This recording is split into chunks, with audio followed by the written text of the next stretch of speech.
Before I spoke a word, you were singing over me. You have been so, so good to me. Before I took a breath, you breathed your life in me. And you have been so, so kind to me. Oh, the overwhelming, never-ending. 예, 오늘 갈라디아서 6번째 시간이고요. 오늘 본문이 2장이 시작됩니다. 터닝 포인트 3번째 시리즈고요. 오늘로써 터닝 포인트 시리즈가 이제 마무리될 것 같습니다. 오늘 같이 함께 본문 읽겠습니다. 14년 후에 내가 바나바와 함께 디도를 데리고 다시 예루살렘에 올라갔나니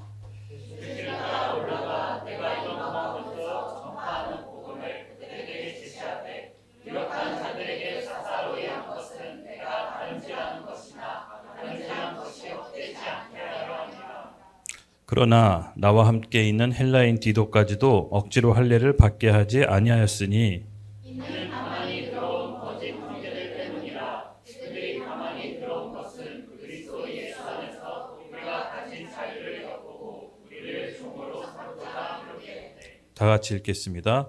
그들에게 우리가 한시도 복종하지 아니하였으니 이는 복음의 진리가 항상 너희 가운데 있게 하려 함이라. 아멘. 네, 오늘 주제로는요 터닝 포인트 3번째 시간이고요. 바로 부제로는 생계형 크리스천에서 사명자의 삶으로라는 부제를 갖고 함께 이야기를 나누려고 합니다. 맞습니다. 오늘로써 터닝 포인트 마지막 시간이고요. 지난 시간 터닝 포인트 1, 2 하면서 잠깐 정리를 좀 하도록 하겠습니다. 터닝 포인트의 성경적 정의를 내리자면 지난 시간에 이렇게 얘기했던 것 같습니다. 하나님께서 우리 인생에 개입하는 시기, 그렇죠? 개입하는 사건을 말한다고 했습니다. 맞습니다. 신앙이 없으신 분들은 신앙을 갖게 된 것이 터닝 포인트가 될 수 있고요. 또 신앙이 있더라도 하나님께서 더 성령 충만하게 하나님의 사명자로서 바뀌게 되는 시간을 모두 다 터닝 포인트라고 생각할 수 있겠습니다. 그래서 지난 시간 터닝 포인트가 우리 안에 점진적으로 이루어지는 그 단계를 좀 살펴봤는데요. 첫 번째 터닝 포인트는 바로 영의 터닝 포인트라고 했습니다. 바로 하나님과의 올바른 관계가 정립이 되는 걸 말하겠죠.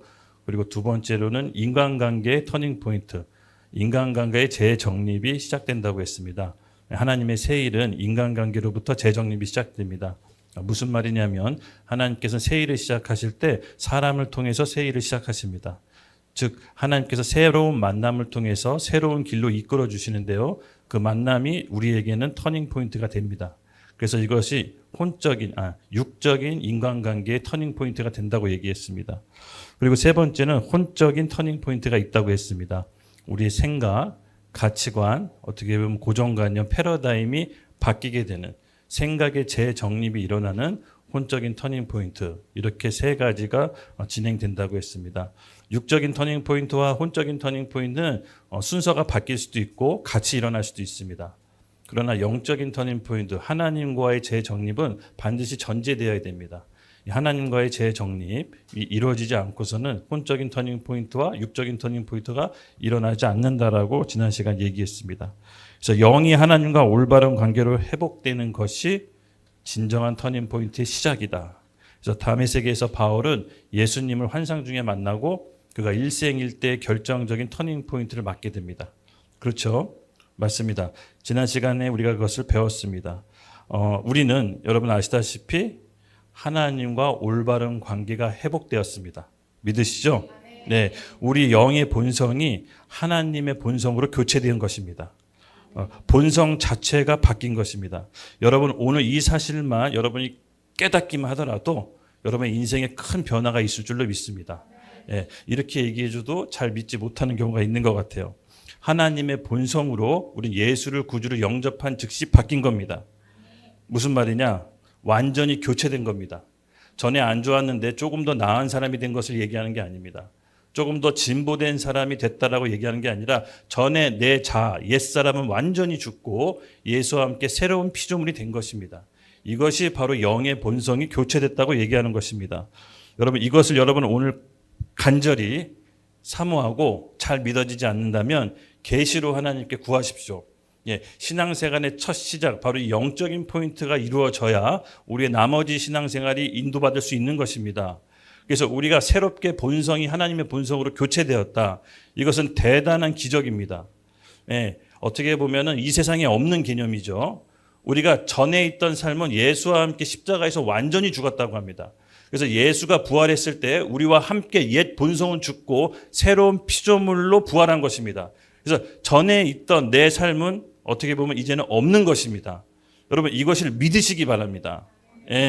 이 의라는 의미에 있어서 두 가지 의미가 있는데요. 첫 번째는 우리 죄가 사함받는 무죄의 의미가 있습니다. 파돈이라고 하는데요. 죄가 사해지는 무죄의 의미, 법률적 용어입니다. 근데 그거와 함께 더 깊이 들어가면 그 이면에 더 깊은 뜻이 있습니다. 아까도 얘기했지만 하나님과의 올바른 관계입니다. 하나님과 내가 올바른 관계로 바로 섰다는 것이 보다 의롭게 되었다는 의미랑 가깝습니다. 그래서 우리가 이 두 가지 의미를 잘 아셔야 됩니다. 그래서 로마서 3장 23절에서 24절은 법률적인 의미의 의를 얘기합니다. 우리 같이 함께 읽어보겠습니다. 시작.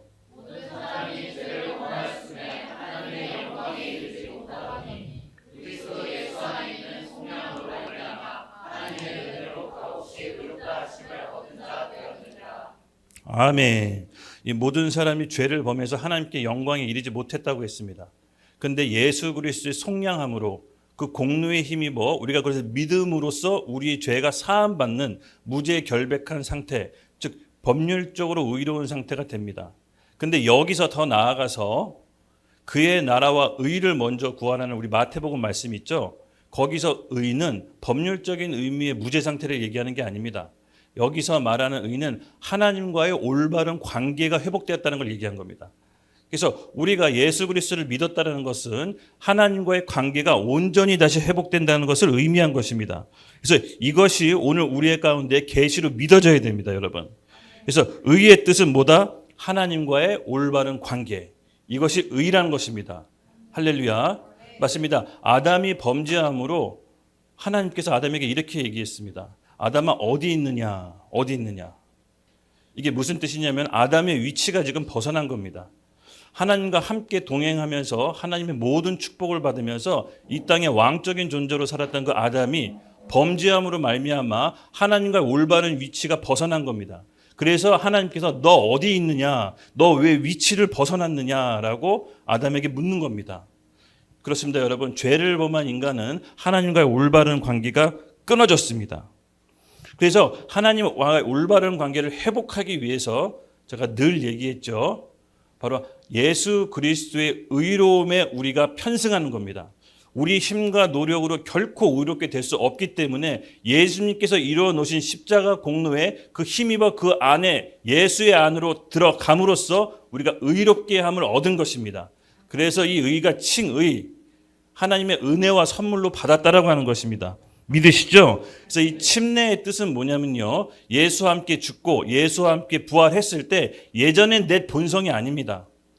예전에 내 모습이 있는 게 아닙니다. 완전히 새로운 본성과 새 피조물로 새롭게 거듭난 겁니다.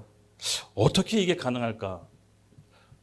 어떻게 이 죄인이 그게 가능할까? 뭔가 찝찝한데요.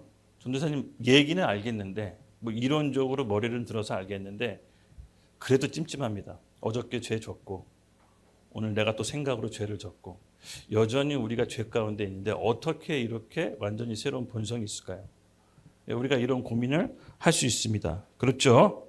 네, 이것은요 믿음으로 의한 출생입니다. 네. 예를 들어서 개가 있습니다, 여러분. 개가 아무리 사람인 척하고 여기 와서 예배드리고 찬양한다고 봅시다. 개가 사람처럼 행동하고 사람처럼 옷 입고 한다고 봅시다. 개의 본성은 아무리 사람처럼 그러도 본성 자체는 개라는 게 변하지 않습니다. 왜 그렇죠? 부모가 개이기 때문에. 부모가 개의 인상, 그 본성은 그 개의 자식입니다. 개 자식인 거죠. 그렇기 때문에 인간도 마찬가지입니다. 오늘 내가 어릴 적부터 뭐 이렇게 예수 믿고 좀 잘못한 게 있고 우리 죄진 게 있더라도 하나님의 아들 본성 자체는 변함이 없는 겁니다. 여러분 이 지점에서 헷갈리시면 안 됩니다. 그래서 우리가 예수 믿고 완전히 새롭게 거듭났다는 것은 우리의 옛 본성이 죽고 하나님 안에서 온전한 새 본성이 되었다는 것입니다. 이것이 바로 믿음에 의한 출생이라는 것입니다. 하나님과의 올바른 관계, 영적인 자녀는 그 본성 자체는 변할 수가 없는 것입니다. 그래서 내 생각과 내 감정이 우리 육체가 내 마음을 주장하지 못하도록 하셔야 됩니다. 네, 말씀을 믿고 그 말씀의 믿음에 의해서 우리가 새롭게 출생한 거지. 오늘 내가 죄 짓고 또 내일도 어차피 죄 질 거기 때문에 나는 그 말을 믿을 수 없어. 여러분 속지 마십시오. 우리의 믿음의 근거는 예수 그리스도의 진리의 말씀을 믿음으로써 그 근거가 되는 것이기 때문에 우리 생각과 감정과 의지랑은 상관없는 것입니다. 믿으시죠? 맞습니다, 여러분. 그렇기 때문에 여러분 안에 하나님 안에서 새로운 본성, 하나님 안에서 새 피조물이라는 올바른 자리 위에 오늘 당당히 서셔야 됩니다. 하나님께 올바른 위치에 섰다는 것은요, 아무 정죄감이나 열등감이나 수치심 없이 하나님의 아들로서 담대히 나갈 수가 있는 것입니다. 그것은 내 느낌과 감정하고 상관없는 영에서 일어나는 일입니다. 그 영에서 먼저 터닝 포인트가 일어났을 때 우리 혼과 육도 점차 터닝 포인트가 일어날 텐데 그것이 신학적 용어로 성화라고 합니다. 성화의 과정이 남아 있는 것입니다. 우리 혼과 육도 성령의 인도하심을 받아 점차 변화되어 갈 것입니다. 그래서 우리는 지금 변화되어 가고 있는 중이라는 거 믿으시죠? 맞습니다. 그래서 우리 하나님을 더 이상 두려워하는 존재가 아니라 아빠, 아버지라고 부를 수 있는 자녀됨의 특권을 얻는 것입니다. 맞습니다. 여러분 우리가 이 하나님 안에서 새 피조물인 본성을 오늘 굳게 붙잡읍시다. 여러분 가운데 이 계시의 말씀이 굳게 붙잡는 사람 가운데 오늘 새로운 터닝 포인트가 일어나기를 예수님의 이름으로 축복합니다. 내가 여러분에게 말씀드리고 싶은 거는 우리가 계시 받은 것만큼 믿을 수 있습니다. 즉 내가 계시를 뛰어넘어서 믿음 생활을 할 수 없습니다. 그래서 바울은 계시와 지혜와 계시의 영을 달라고 하나님께 간구합니다.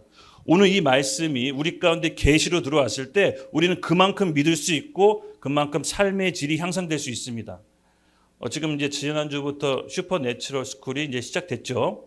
네, 초자연 말 그대로 초자연적인 삶입니다.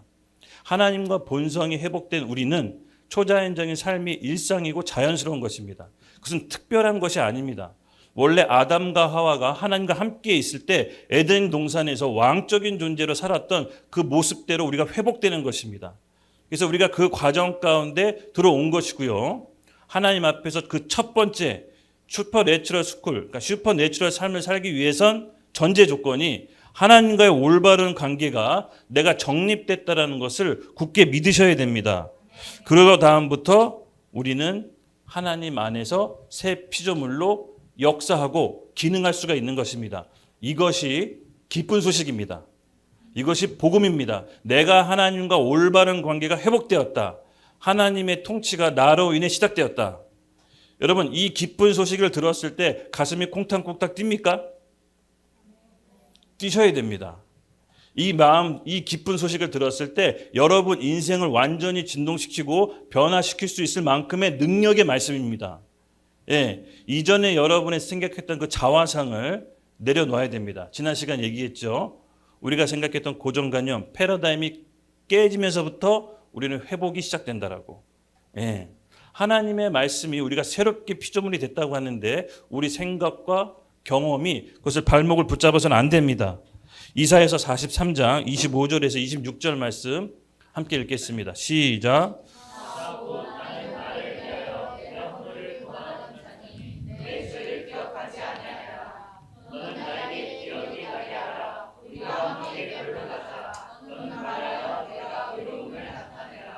아멘. 나는 나를 위하여 내 허물을 도말하는 자는 내 죄를 기억하지 아니하느니라.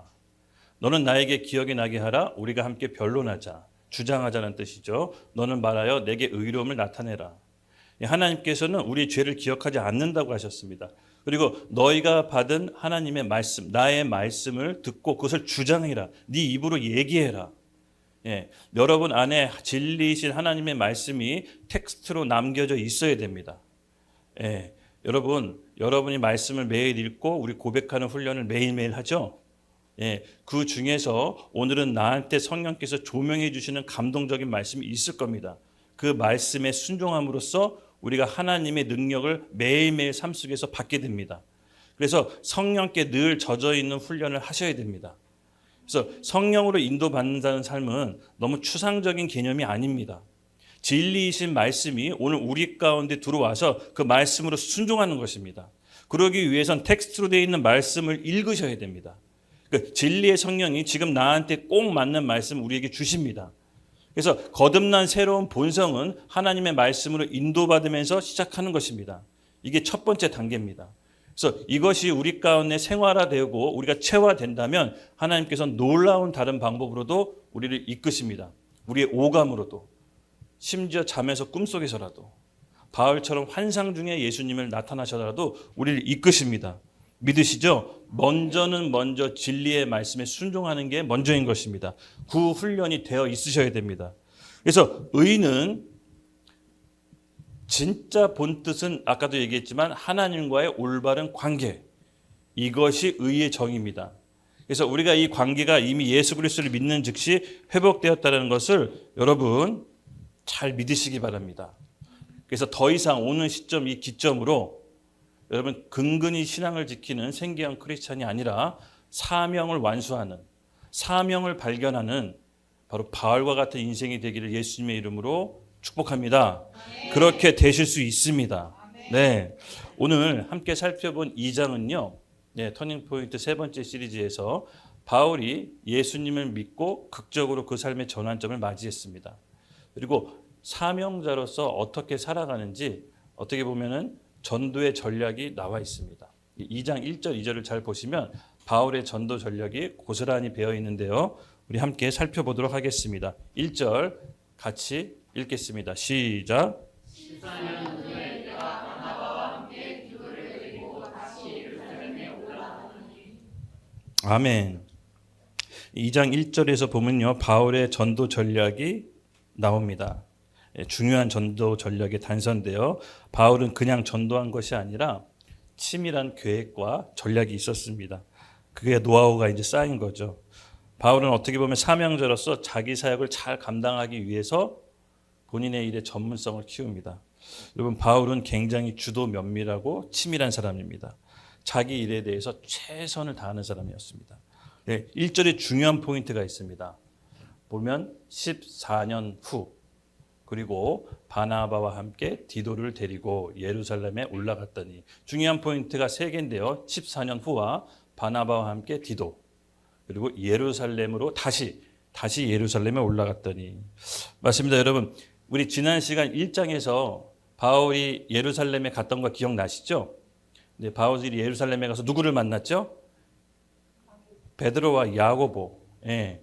그는 다메섹에서 예수님을 만나고 회심한 뒤에 예루살렘에 가서 바로 예수님의 수제자 베드로를 만나고요. 예수님의 혈육 동생인 야고보를 만납니다.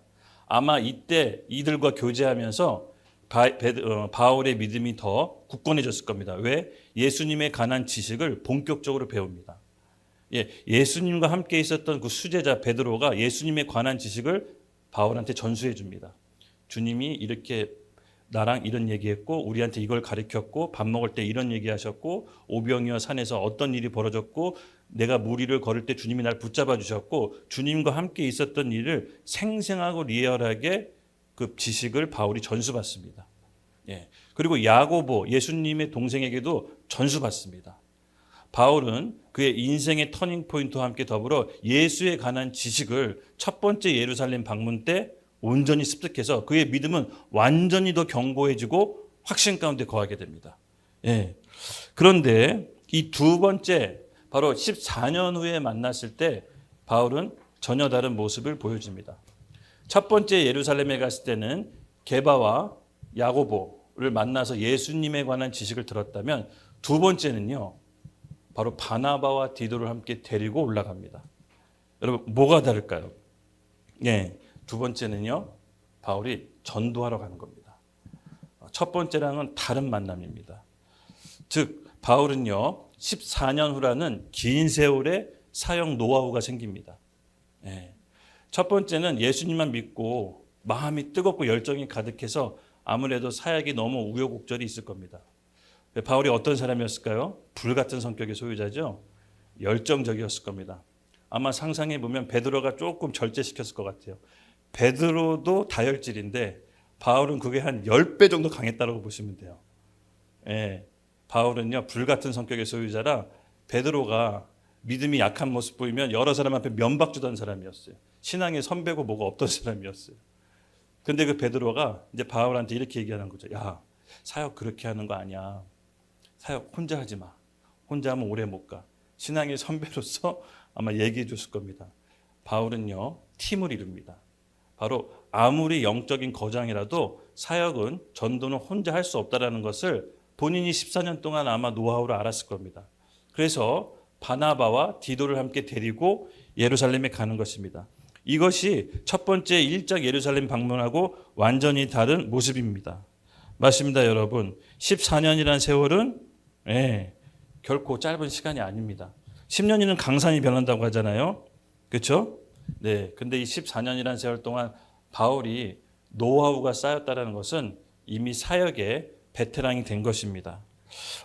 많은 학자들이 이 2장 1절에 대해서 이렇게 얘기합니다.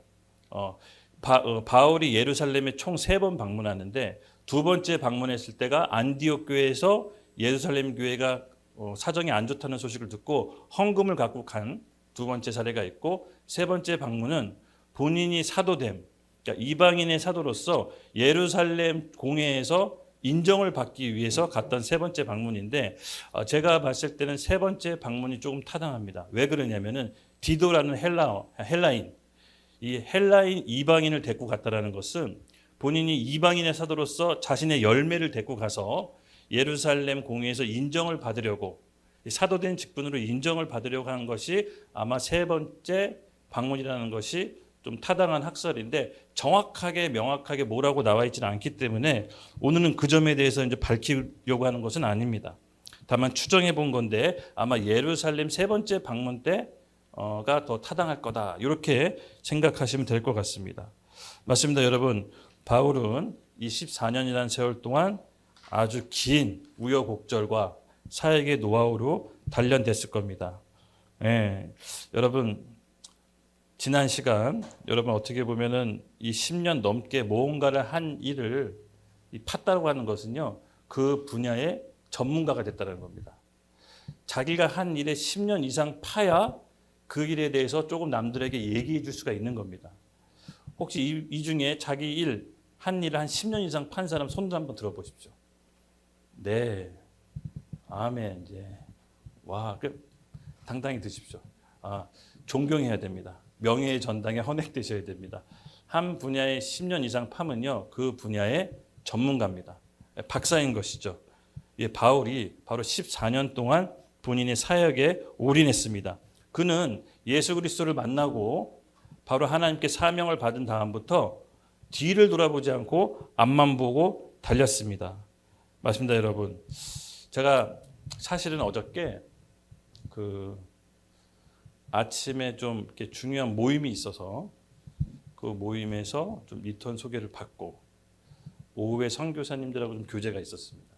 선교사님 교제를 하려고 난 다음에 이제 리턴 공연 보러 가려고 했는데 딱 이 말씀 본문 중간에 시간이 남아서 좀 본문 보는데 아이고 어저께 결혼해 14주년이더라고요. 그래가지고 마음의 감동이 리턴 공연 그래도 바로 가야지 하다가 성령께서 주시는 마음의 감동이 너 아내와 자녀들의 그 사소한 기쁨을 무시하지 말라라는 마음의 감동을 주셨습니다. 그래서 리턴 공연에서 안 보러 간 겁니다. 잘했죠? 네. 그래서 이제 파티를 준비해서 굉장히 째려보는데 파티를 준비해서 14년 동안 축하 파티를 했습니다. 와, 어느덧 우리가 이 케이크를 사서 집에 가는데 와, 우리가 어떻게 14년 동안 같이 살았지?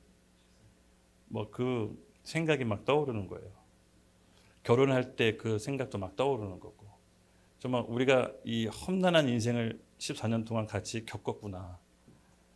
결혼할 때 정말로 좋았거든요. 제가 결혼할 때 너무 기뻐가지고 길에서 소리를 쳤어요. 하나님 감사합니다라고. 길에서 그냥. 그러니까 이 성령의 캐릭터를 잘 아셔야 돼요. 연기할 때 도움 주라고. 그래서 하나님 감사합니다라고 막 소리를 쳤어요. 왜? 여러분 야채 장사하다가 그때 말아먹고 병옥이 떠나고 창고에서 다시 인터넷으로 다시 사업을 일구고 있었어요. 그러다가 교회에서 한 자매를 만나서 결혼을 하게 됐는데 의사랑 결혼한 거냐, 야채 장사가. 사람들이 이런 거 처음 봤대. 그래서 결혼하는데 진짜 많은 사람이 보러 왔어요. 나 길에서 하는 야채 장사가 의사랑 결혼한 거 처음 봤다. 뭐 사람들이 통일교냐 막 이러면서. 그러니까 있을 수 없는 일이 벌어진 거예요. 있을 수 없는 일이. 그러니까 늘 초대적인 삶이었어요. 그래서 길에서 소리쳤어요. 하나님 감사합니다. 제일 세상에서 행복한 사람입니다. 막 이러면서 길에서 소리를 쳤는데 우리 연출님 결혼하시기 바랍니다. 결혼할지어다. 근데 여러분 이 좋은 기쁜 감정이 며칠 갈까요? 아멘. 제가 그렇게 기뻐하고 소리쳤는데 신혼여행 갔거든요. 이 얘기 하지 마라. 맨날 그 얘기 하는데 할 수밖에 없습니다. 신혼여행 가서 비행기를 탔는데 외국에서 내리는데 그 무슨 뭐 적잖아요. 무슨 세관? 미리 비행기 입국해서 미리 적잖아요. 그래서 이렇게 적었는데 제가 영어를 된 걸 못 썼어요. 뭐 한글도 제대로 모르는데 영어를 어떻게 알아요? 못 쓰고 이렇게 눈치 보니까 우리 집사람의 눈빛을 딱 봤거든요. 아, 그 눈빛이 잊을 수가 없는 거야. 약간 벌레 보듯. 그 눈빛을 마주쳤는데 아, 같이 살 수 있을까? 진짜 고민되는 거야. 왜냐면 그 눈빛이 너무 충격적이었어요. 분명히 결혼하기 전에 기뻐서 고함치고 동네방네 떠들고 다녔는데 그 모습을 딱 겪었는데 와, 같이 살 수 있을까? 이런 생각이 신혼여행 매번 들었습니다. 근데 정말 하나님의 은혜로 하나님은요, 여러분 천국에는 결혼제도 없는 거 아시죠? 네, 천국은 결혼제도가 없고요. 이 땅에 우리가 결혼 생활을 하면서 천국을 먼저 누리라고 하나님께서 결혼제도를 일시적으로 허락하신 겁니다. 교회와 그리스도의 관계를 바로 그렇게 이제 설명한 겁니다. 그리고 나서 우여곡절 끝에 꾹 참고 이제 사는데 매일 싸워, 매번 싸워. 이거는 무슨 사랑과 전쟁도 아니고 그렇게 싸우고 지치고 그렇게 살다가 지금은 정말 여러분 뭐라고 표현할지 모르겠지만 약간 전우 같아요. 지금 눈빛만 봐도 뭘 원하는지 알아요. 그래서 지금 딱 등 긁어달라면 어디가 가려운지 알고 딱 정확히 너무 신기해. 너무 신기해. 이제 뭔가 맞아. 호흡이 맞아. 그리고 더 너무 사랑스러워요. 물론 젊었을 때는 예뻤고 지금보다 훨씬 모습이 좋았지만 지금이 더 좋아요. 지금이 더 좋아요. 저 진심입니다. 네. 맞습니다, 여러분. 이 사랑은요, 우리가 느끼는 사랑의 감정은요, 며칠 못 가요. 그래서 우리 감정에 여러분 의지하지 마시고 정말 하나님께서 우리에게 베풀어 주신 그 은혜를 매일매일 결혼 생활하면서 누리십시오. 네. 잠깐 결혼 때 사진 한번 준비했는데 볼까요? 네. 네. 괜찮았죠? 괜찮았을 거예요. 되게 충격적이었어요. 네. 왜 충격이냐면 야채 장사가 어떻게 의사랑 결혼해서 되게 충격. 동네방네 사람들 다 야채 상인들 평화상에 부산 아줌마 다 와서 봤어요. 에이, 칠성아들 거짓말이지. 나 이러면서. 근데 이런 사랑도 신혼여행 비행기 안에서 파장 날 뻔했어요. 인간은 얄팍해요. 그 정도로 얄팍해요. 모든 게 진짜 하나님 은혜입니다. 정말 하나님입니다. 그래서 지금은 넘겨주세요. 지금은 정말 이제 우리 서영 사모 눈빛 보면 뭘 원하는지 제가 알고 그 원하는 걸 먼저 해줍니다. 여러분 진짜 소통은요 원하는 거 먼저 해주는 거예요. 왜 이걸 배우셔야 돼요? 예, 원하는 거를 요구하기 전에 먼저 해주는 센스를 좀 기르십시오. 그러면 없던 떡도 들어옵니다. 예, 잊지 마세요. 세상 사는 법입니다. 네, 그래서 여러분 이 14년 동안 결론적으로 바울이 이 14년 동안 필드에서 구르고 시행착오 겪고 수많은 사람하고 싸우고 하면서 얻었던 결론이 바로 사역은 혼자 하면 안 된다는 거였어요. 그래서 바나바와 디도를 데리고 예루살렘으로 가는 겁니다. 예, 여러분 바나바는 어떤 소유자일까요? 예, 그는 마음이 넓은 온유한 자였고 겸손한 자였습니다. 이 불같은 바울하고 잘 맞았어요. 이 바나바는 이렇게 바울을 잘 커버해 줬어요. 그래서 그를 늘 이렇게 섬겼어요. 어떻게 보면은 바울은 바나바가 만든 거예요. 예, 바울이 정말로 한 지역 로마를 다 복음화해서 뒤집어 엎었잖아요. 저는 바나바가 없었으면 그렇게 못했을 거예요. 예. 이 사람은요 아무리 혼자 잘났다고 해서 그 사람이 모든 걸 다 할 수 없습니다. 주변에 나의 동역자들이 굉장히 중요합니다. 그래서 하나님이 사람을 통해서 새 일을 시작하는 게 맞아요. 새 일을 시작할 때 새로운 인간관계로 재정립해줘요. 새롭게 만나게 해줘요. 예, 그래서 이 사람을 통해서 하나님이 새 일을 펼치시는데 여러분 사람을 만나는 그 축복을 기도하셔야 돼요.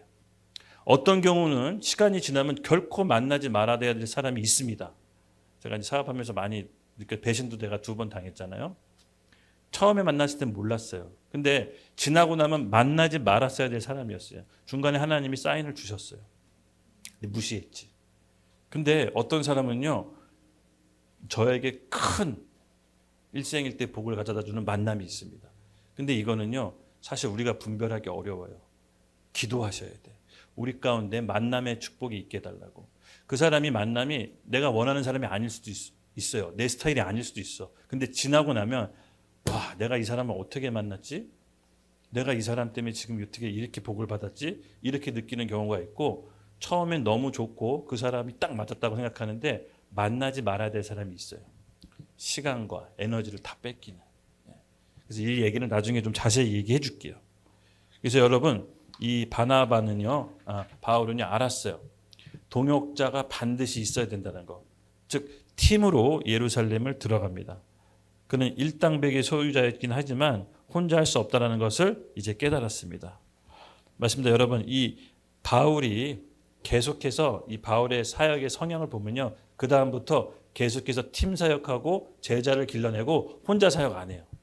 예, 사도행전을 보면 혼자 사역을 안 합니다. 그리고 이 디도는 아까도 얘기했지만요. 이는 헬라인 제자예요. 이방인 제자예요.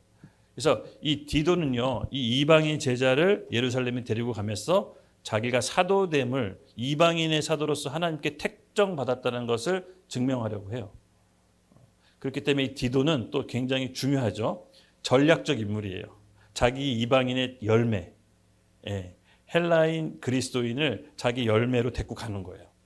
그래서 바나바와 디도와 함께 예루살렘에 가서 그들은 3가지 독특한 은사로 함께 사역하게 됩니다.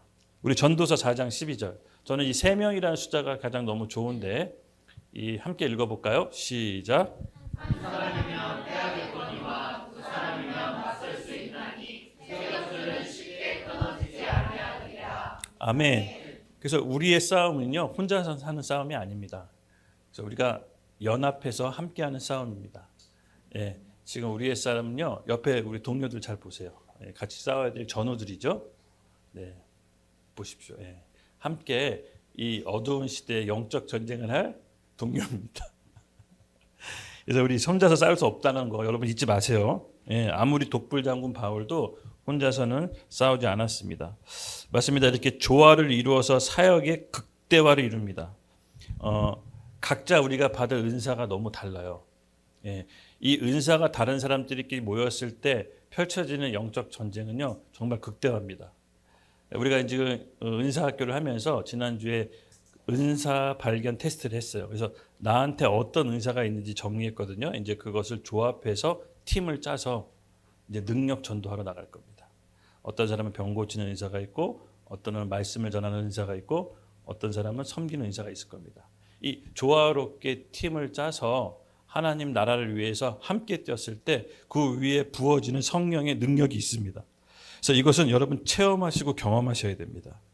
그래서 바울은요, 이 세겹줄이라는 단단한 끈을 붙잡고 바로 예루살렘으로 갑니다. 그것은 14년 노하우의 결과였습니다. 우리가 이 바울과 같은 영성으로 여러분, 하나님께서 분명히 우리를 혼자 고아처럼 내버려 두지 않는다고 했습니다. 팀이 있습니다. 내 동료가 주변에 잘 보면 있습니다. 그것이 셀 모임일 수도 있고요, 부부일 수도 있고 또 친구일 수도 있습니다. 바울은 어딜 가든 제자화했습니다. 사람을 세웠다는 거예요. 즉 사람에게 투자했다는 거예요. 예, 바울은 건물을 짓거나 물질적으로 투자한 게 아니라 사람에게 투자해서 사람을 세웁니다. 그에게는 자산이 사람이었어요. 여러분, 우리도 바로 성령의 충만받은 사람은 사람을 세웁니다. 사람에게 키웁니다. 그것이 우리의 사역의 방향입니다. 가만히 보면 우리가 사람에게 투자한다는 걸 알 수 있습니다. 왜냐하면 즉 하나님 나라는요, 사람을 통해서 이루어지기 때문에 그렇습니다. 그래서 사람이 어떻게 누굴 위해 순종하느냐에 따라서 악령의 역사가 풀어질 수도 있고 성령의 역사가 풀어질 수가 있는 것입니다. 그래서 사람에게 복음을 전하고 그가 하나님과 올바른 관계로 세울 수 있도록 도와주는 게 우리의 사역의 목적인 것입니다. 궁극적으로. 그랬을 때 그 자가 어떤 일을 벌일지 몰라요. 안드레가 자기 형을 베드로를 전도해서 예수님께 데려왔을 때 베드로가 예수님의 교회를 시작하게 될 줄 아무도 몰랐습니다. 그건 무식한 어부였습니다. 그러나 안드레의 전도로 베드로가 초대교회의 영적인 지도자가 됩니다. 그리고 바나바가 바울을 섬김으로써 바울이 로마를 뒤집어 엎습니다. 예, 마찬가지입니다. 우리가 세운 사람이 어떤 일을 벌일지 모르는 겁니다. 그래서 우리는 사람에게 투자하는 것입니다. 예, 내가 못하지만 내가 세운 사람이 더 큰 일을 할 수 있다는 믿음이 있었기 때문에 바울은 사람에게 투자한 것입니다. 어쩌면 평생 사람에게 투자한 것입니다. 우리가 이 정신으로 우리가 이 초대교회 영성을 오늘날 우리가 배워야 됩니다. 결국은 사람이 그 사람 사역의 핵심 키워드였던 것입니다. 믿으시죠? 네.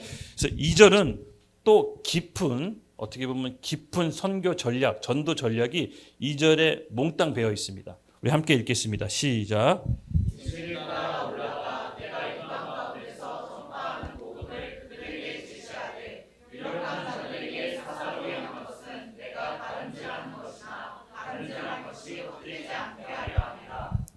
아멘. 여기에 바울의 선교 복음 전도 전략이 고스란히 배어 있습니다. 키워드를 함께 살펴볼게요. 키워드는 계시에 따라 올라가, 그리고 유력한 자들, 그리고 내가 다름직한 것을 헛되지 않게, 이 세 가지 키워드로 살펴보겠습니다. 네, 바울은 아까도 얘기했지만 바울은 계획적이었고 주도 면밀한 사람이라고 했죠. 예, 이쯤 되면 바울이 14년 사역의 노하우를 알고 효율적인 사역을 이제 해 나갑니다. 그는 이 말씀 2절 가운데 전도 전략이 모두 다 압축되어 있습니다.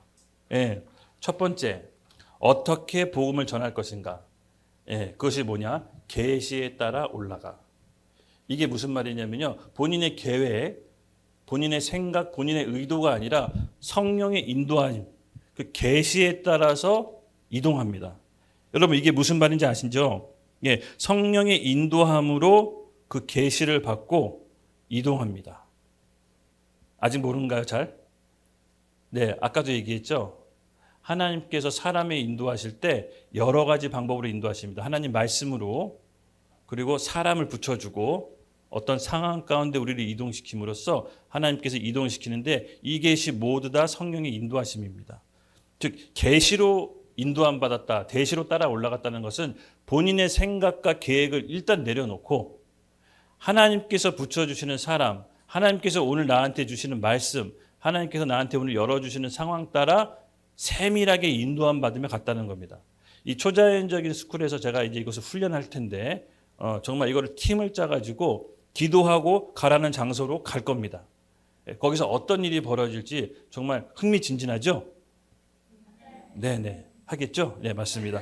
그래서 이 계시에 따라 간다는 말이 사실은 우리가 일상적인 초자연적인 삶은 우리의 일상적인 생활이 돼야 됩니다. 예. 그래도 뭔가 계획을 갖고 좀 가야 되지 않을까요? 예, 물론 계획을 갖고 갑니다. 그 계획은 무엇을 전할지, 누굴 만날지 그 계획인 거지 성령께 인도함 받는 것은 정말로 우리가 내려놔야 됩니다. 이게 미묘한 차이지만 여러분 정말로 우리가 기존에 경험할 수 없었던 일들이 벌어집니다. 그래서 바울은 복음을 전하기 위해서 계시에 따라 올라갔다고 합니다. 즉 그는 성령의 충만함을 받고 단순히 성령의 충만함뿐만 아니라 어떻게? 능력으로 행합니다. 능력. 바울은 이제 14년이라는 시간 동안 그는 성령의 충만함 가운데 능력과 성령의 인도함의 계시를 받는 걸로 본인이 영적인 무장을 해 나갑니다. 어떤 능력이 있었을까요? 예, 어마무시한 능력이 있었다라고 사도행전 19장에 증언합니다. 우리 한번 같이 읽을까요? 시작.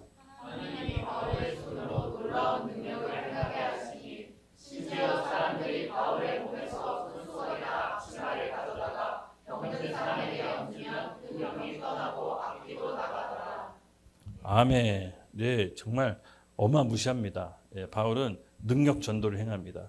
바울은 지혜도 출중하고 그는 학식이 많고 어떻게 보면 유대 율법사로서 교사이기도 했지만 때에 따라서 능력으로 전도합니다.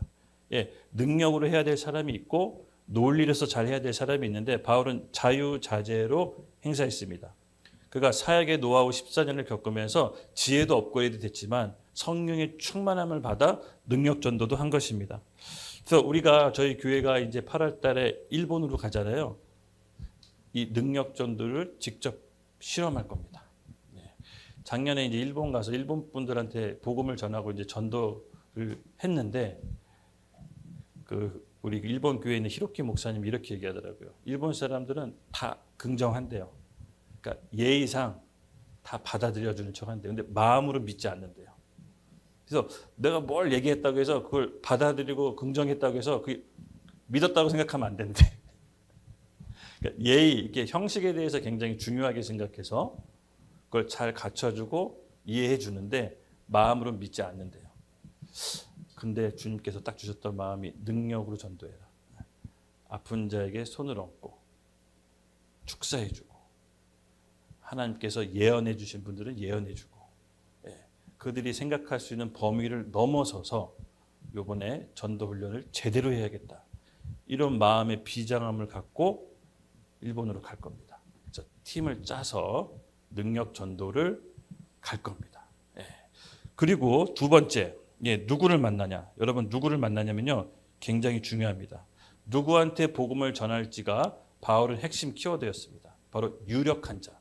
유력한 자. 이게 무슨 말이냐면요, 아무나 복음을 전한 게 아니라 14년 동안 몸으로 뛰면서 아무나 막 복음을 열심히 다녔지만은 크게 소득은 없었을 겁니다. 그래서 바울은 깨달았을 겁니다. 바로 그 지역에 영향력 있는 유력한 자를 찾아가서 그 사람에게 복음을 전해서 그 사람이 복음을 받아들이면 그 지역을 변화시킬 만한 제자로 삼는다.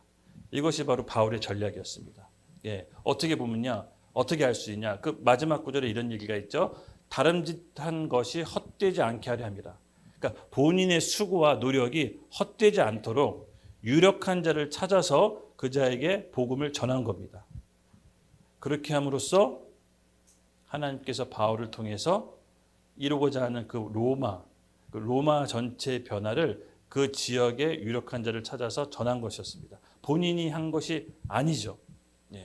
맞습니다. 바울은 이 동역자들과 바나바와 디도와 함께 예루살렘에 가서 유력한 자를 찾아서 그 지역의 거점, 예루살렘이 이스라엘 수도였잖아요. 상업과 문화의 중심지에 가서 거기에 유력한 자를 만나서 복음을 전하면 그 자가 지역을 변화시킨다라는 전략을 갖고 있었던 것입니다.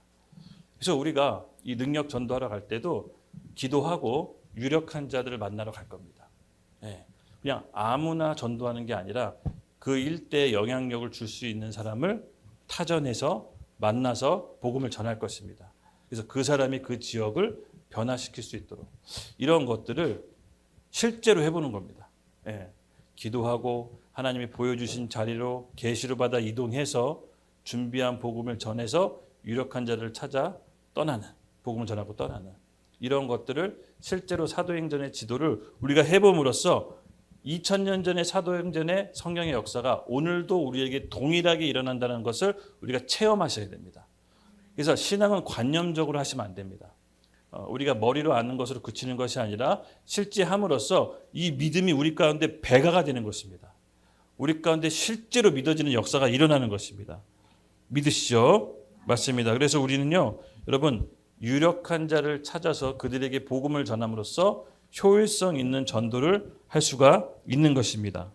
예, 바나바가 이제 13장에, 사도행전 13장에 보면요, 바울하고 그 안디옥 교회에서 5 제자를 키우는데 그 5 제자들이 나중에 성장해서 어마어마한 복음 전도를 합니다. 이 성경을 보면요, 거의 대부분 유력한 자를 찾는데 바울은 초점을 맞춥니다. 그 다음 3번째입니다. 그 다음 전달할 수 있는 내용. 바울은요, 유력한 자를 찾은 다음에 본인이 전달할 수 있는 내용이 무장되어 있었습니다. 예, 바울이 전했던 그 전달할 수 있는 내용, 그것이 뭔지가 사도행전 28장 30절에서 31절 고스란히 나와 있습니다. 우리 함께 읽을게요. 시작.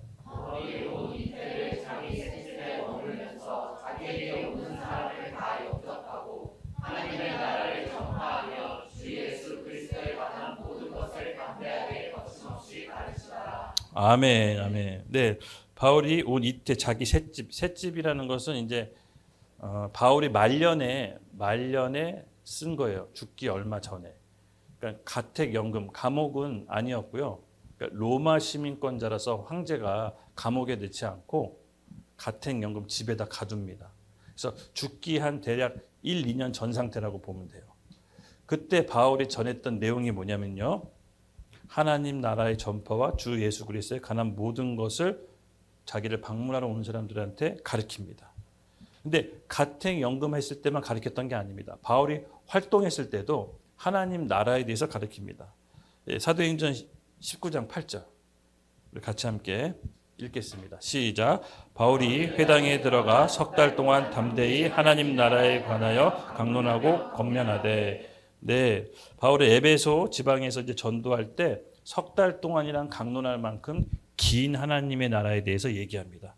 하나님의 나라는 굉장히 넓은 개념입니다. 그리고 사도행전 20장 25절 함께 읽겠습니다. 시작. 보라, 내가 여러분 중에 왕래하며 하나님 나라를 전파하였으나 이제는 여러분이 내 얼굴을 다시 보지 못할 줄 아노라. 예. 이제 에베소 교회에서 사역을 마치고 떠날 때 그 장로들에게 하나님 나라에 대해서 전파했다고 합니다.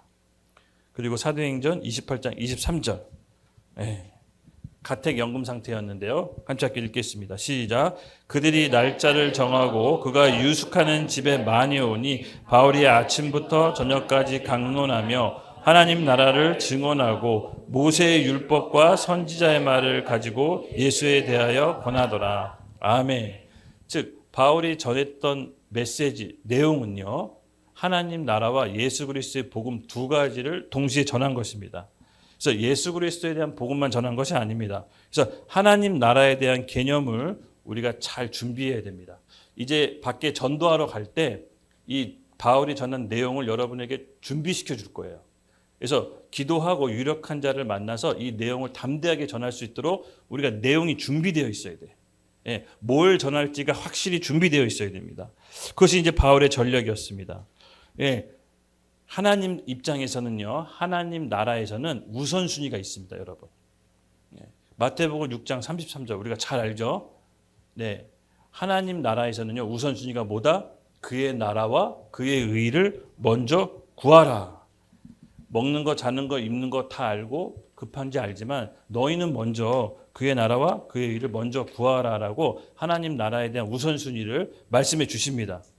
여러분, 하나님 나라는 영어로 킹덤 오브 갓입니다. 익히 들어서 알고 있죠. 왕국입니다. 왕국. 즉 민주주의가 아닙니다. 그러니까 왕인 하나님이 본인이 생각하는 계획과 통치와 본인이 생각하는 뜻을 그 왕국에다 펼치는 것입니다. 이게 킹덤입니다. 왕국. 왕의 생각과 의도와 계획을 내 왕국에다 펼치는 것이 킹덤입니다. 근데 하나님의 나라는 킹덤 오브 갓이라고 했습니다. 하나님이 통치하고 다스리는 나라인 것입니다. 그래서 현실적으로 봤을 때 하나님 나라가 그럼 어딨냐라고 우리가 얘기할 수 있습니다. 그렇죠? 하나님의 가치관과 하나님의 뜻과 마음을 그의 사람에게 통치하고 다스릴수록 대리 통치, 대리 위임을 맡긴 것입니다. 그래서 우리가 아까 하나님 앞에서 올바른 관계를 유지해야 된다는 게 중요하다고 얘기 드렸죠? 맞습니다. 하나님은요, 사람을 통해서 그의 나라와 의와 뜻을 이 땅에 펼쳐지기를 원하시기 때문에 이 땅 하나님과 사람이 올바른 관계에 있는 사람을 통해서 그의 하나님 나라를 이 땅에 실현시키기를 원합니다. 이것을 잘못 곡해서 해방신학이나 또 이렇게 보면 자유주의 신학, 좌파 진영의 신학자들, 남미 위주의 신학자들이 이 인민해방 쪽으로 사용했어요. 근데 하나님 나라는 그런 것이 아니에요. 하나님 나라는 우리 안에 먼저 임하는 것이에요. 네, 설명해 드릴게요. 여러분, 원래 최초의 하나님 나라는 어디였냐면 에덴 동산이었어요. 에덴 동산. 그러니까 에덴 동산에서 아담과 하와는 하나님 앞에서 온전한 존재였어요. 바로 올바른 존재. 아무런 정죄감이나 열등감 없이 하나님과 늘 소통하고 교통하는 존재였어요. 인간에게 가장 큰 축복이 뭡니까? 하나님과 언제든지 교통할 수 있는 거예요. 그러니까 뭔가 캥기면, 사람이 뭔가 죄를 지으면 하나님과 올바른 위치에서 벗어나요. 제가 이제 우리 딸 하나가 있잖아요. 그러니까 얘가 뭔가가 잘못하면, 내가 하지 말라는 걸 하면 뭔가 집에 들어오면 캥겨서 먼저 도망가요. 원래는 앞에 나와서 반겨주고 나랑 올바른 위치에 있어야 되는데 뭔가 잘못하면 캥겨요. 위치를 벗어나요. 똑같습니다. 하나님, 사람도. 예, 원래는 하나님이 이 에덴 동산을 관리하고 하나님의 뜻을 아담을 통해서 에덴 동산에 펼치는 게 아담의 일이었어요. 근데 범죄함으로 그 위치가 벗어나서 에덴 동산으로부터 쫓겨납니다. 눈에 보였듯이 하나님 나라가 실패한 것 같지만 하나님은 다시 아브라함을 택하세요. 아브라함을 통해서 모든 민족, 많은 민족을 이뤄서 다시 하나님 나라를 일구려고 해요. 여러분 아시다시피 이제 이스라엘 백성이 아브라함을 통해서 나왔죠. 그리고 그 이집트에서 종살이하고 있을 때 모세를 세워서 하나님이 때가 됐을 때 광야에서 이스라엘 백성을 끄집어내요. 그리고 광야에서 구름 기둥, 불 기둥으로 하나님이 이스라엘 백성에 임재하셔서 직접 통치하고 다스리세요. 그래서 하나님 나라가 이스라엘 백성에서 다시 회복되길 원하셨어요. 그런데 여러분 잘 아시다시피 이스라엘 백성은 하나님의 통치를 거부했어요. 눈에 보이는 왕을 이민족처럼 원했어요. 실질적으로 눈에 보이는 왕. 그래서 하나님이 그게 완전한 계획은 아니었지만 백성들이 원해서 차선책으로 허용해줘요. 근데 그것이 잘못이었어요, 사실은. 하나님은 직접 통치하고 다스리고 싶어 했거든요. 근데 백성들이 원해서 대리 통치자인 왕을 세워줘요. 그것이 바로 여러분 잘 아시다시피 사울이었죠. 근데 사울은 실패하고 하나님의 마음에 합한 다윗을 세웁니다. 그리고 그 다윗은요, 그의 아들 솔로몬 때 눈에 보이는 성전에 만들어서 하나님의 그 성전 언약궤 위에 임재함으로 이스라엘 백성을 다시 다스립니다. 근데 신약에 접어들면서 하나님 나라는 더 이상 눈에 보이는 건물에 있지 않습니다. 이스라엘 백성이 우상 숭배하고 타락함으로써 하나님이 그 임재를 떠나가세요. 그리고 예수님께서 이렇게 말씀하시죠. 너희가 이 성전을 헐라 내가 3일 만에 세우리라. 더 이상 하나님이 눈에 보이는 건물에 임재하지 않으세요. 예수님께서 그 말을 하셨을 때 사람들이 이해를 못했어요. 눈에 보이는 성전이라고 생각했어요. 이 성전이 40년 동안 지어졌는데 어떻게 3일 만에 세우냐라고 물어봤어요. 그때 그 말을 아무도 이해 못했는데 예수님이 십자가에서 죽고 부활하시면서 자기 몸을 성전이라고 말한 것을 제자들이 이해했다라고 성경에 나와요. 그리고 예수님께서 죽고 부활하심으로써 그의 보혜사 성령님을 우리 가운데 보내셨다고 해요. 그래서 더 이상 건물에 하나님의 임재가 있는 것이 아니라 성령께서 우리 안에 거하시면서 우리를 통치하고 다스리는 내 안에 임한 하나님 먼저가 시작된 거예요. 그래서 하나님 나라는 오직 성령 안에서 의와 평강과 희락이라고 해요. 즉 우리 안에서 내 자아가 부인되고 내 옛자아가 십자가에서 못 박는 일이 계속해서 이루어져야 되는 거예요. 그래서 내 안에 먼저 하나님 나라가 임했을 때 하나님 나라는 여기 있다 저기 있다 할 것이 아니요 하나님 나라는 너희 안에 있다라고 공동체에게 임하는 하나님 나라가 허락돼요. 그래서 두세 사람이 모인 것에 나도 너희와 함께 있다라고 해서 교회에게 그 하나님 나라가 허락됩니다. 그리고 예수님께서 침례 요한 비로소 얘기하죠. 회개하라 천국이 가까이 왔다. 예. 이 땅에 도래할 하나님 나라를 선포합니다. 실질적으로 임할 하나님 나라. 먼저는 내 안에 임한 하나님 나라. 두 번째는 우리 공동체 교회에 임할 하나님 나라. 그리고 실질적으로 종말이죠. 예수님께서 임하실 하나님 나라. 그때는 믿을 필요가 없다고 합니다. 눈으로 다 그냥 보여지기 때문에 믿음이 필요 없다라고 합니다. 그냥 받아들여야 돼요. 우리가 성경에서 예언과 말씀을 공부한 게 더 이상 믿을 필요 없이 눈으로 다 보여진다라고 얘기해요. 그래서 우리가 이 하나님 나라에 대한 개념은 실질적으로 이 땅에 임할 하나님 나라를 얘기하고 통치의 개념으로 이해하셔야 돼요. 그러니까 죽어서 가는 천국을 얘기하는 게 물론 그것도 포함되어 있지만 바울이 얘기한 하나님 나라는 통치와 다스림의 개념이었어요. 그래서 3개월 동안 강론해야 될 만큼 굉장히 깊은 얘기였어요. 성경 전체를 통틀어 얘기해야 될 만큼 깊은 내용이었던 것이에요. 그래서 우리 안에 여러분 하나님 나라가 먼저 임하는 것입니다. 그리고 그 하나님 나라가 임한 사람은요. 하나님과 올바른 관계를 속에서 하나님께서 우리를 통해 하나님의 뜻, 하나님의 계획을 이 땅에 성취해 나갑니다. 그 사람이 중심입니다. 그래서 저와 여러분이 하나님의 히든 카드예요. 예. 여러분 이거 믿어지세요? 그래서 모든 능력과 은사 이전에 하나님하고 올바른 관계가 먼저예요. 그래서 그의 나라와 의를 먼저 구하라고 했던 거예요. 그게 먼저 돼야 돼요. 그래 하나님과의 올바른 관계가 있을 때 그 왕의 그 하나님의 생각과 계획과 통치가 우리를 통해서 이 땅에 미쳐지는 거예요. 근데 우리가 올바른 관계를 잊지 않으면 하나님의 통치가 임하지가 않는 거죠. 그래서 먼저 그의 나라와 의를 구하라고 했던 것이에요. 그래서 이 먼저 나라와 그의 의라는 의미를 아셨죠. 그러니까 다른 모든 우선순위 중에 왜 하나님의 나라와 의를 먼저 구하라는지 여러분 깨달으셔야 됩니다. 그게 먼저예요. 그럴 때 내 안에 하나님의 통치가 임하고 내가 내 자신을 부인하고 날마다 주의 십자가를 질 때 우리 안에 하나님의 이 나라가 임하는 거예요. 그리고 하나님의 나라가 임한 한 사람 한 사람이 모였을 때 그리스도의 몸된 교회를 통해 하나님 나라가 그 교회에 임하는 것이고요. 그래서 마지막 때 그 싸움의 비밀 병기가 바로 교회예요. 교회. 예. 그리스도의 머리로 한 몸된 교회 발 아래 세상이 있다라고 에베소서 1장 21절 23절에 우리 맨날 선포하잖아요. 그렇죠? 예. 그것이 실현되도록 이루어지도록 우리가 각자의 분야에 흩어진 거예요. 예. 그래서 사실은 우리가 이 땅에 살지만 하늘에 속한 자예요. 그리고 우리는 이 땅에 도래할 하나님 나라를 사모하고 기대하셔야 됩니다. 네. 저는 믿습니다, 여러분. 여러분 세대를 통해서 하나님 나라가 이 땅에 임하게 될 것을. 네. 허황된 얘기를 제가 하는 것이 아닙니다. 저는 그런 늘 꿈을 먹고 삽니다. 여러분 안에서도 오늘 그런 꿈이 임하기를 예수님의 이름으로 축복합니다. 우리 같이 말씀을 마지막 오늘은 2절까지만 할게요. 다음번에 넘어가도록 하겠습니다. 예, 여러분 우리가 중요한 게 있습니다. 여러분 안에서 하나님 나라와 의를 먼저 사모하고 구하십시오. 예, 추상적인 개념이 아닙니다. 실질적으로 내 자신, 내 옛 자아랑 싸움이 시작된 거예요. 하나님 나라는 먹는 것과 마시는 것이 아니요 오직 의와 평강과 희락이라고 했어요. 의. 뭐라고 했죠? 하나님하고 올바른 관계. 여러분 올바른 관계가 성립됐습니까? 우리의 행동과 습관이 아니라 오직 믿음으로만 가능합니다. 그리고 평강. 샬롬이죠. 이 샬롬의 뜻은 전쟁에서 이긴 상태예요. 즉 적을 굴복해야 평화가 오는 거예요. 그래서 우리 안에 옛 자아랑 싸워서 십자가에 못 박혀 죽었다라는 것을 믿고 하나님 안에서 날마다 자기를 부인하고 자기 십자가를 져야 돼요.